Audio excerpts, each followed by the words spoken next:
জয় গুরু, সুপ্রভাত, হরি ওম।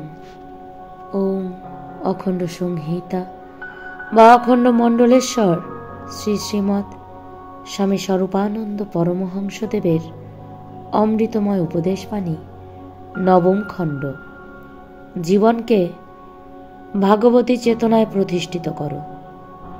জীবনকে ভাগবতী চেতনায় প্রতিষ্ঠা করাই দীক্ষাদান বা সাধন গ্রহণের উদ্দেশ্য।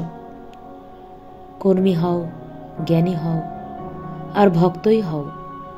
অপরের পথটাকে প্রাণ খুলে নিন্দা করে আত্মপ্রসাদ লাভের মিথ্যা চেষ্টার জন্য সাধন দেওয়া বা সাধন পাওয়া এক বিপজ্জনক ভুল। জীবনটাকে কর্ম থেকে বঞ্চিত করে ধর্ম প্রচার করলে দেশের উদর সে ধর্মের প্রতিবাদ করবে।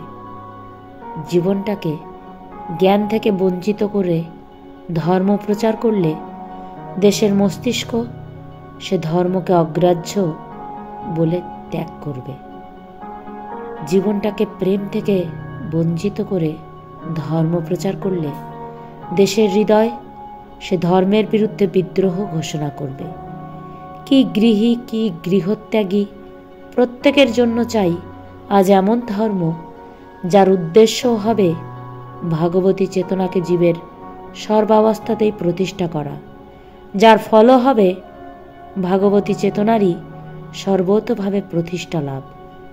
তোমার চেতনা ভগবানের চেতনার সাথে অভিন্ন হোক, তারপরে তুমি জ্ঞানী হও। সবই আচ্ছা, কর্মী হও, সবই আচ্ছা, প্রেমী হও, সবই আচ্ছা। হরি ওম।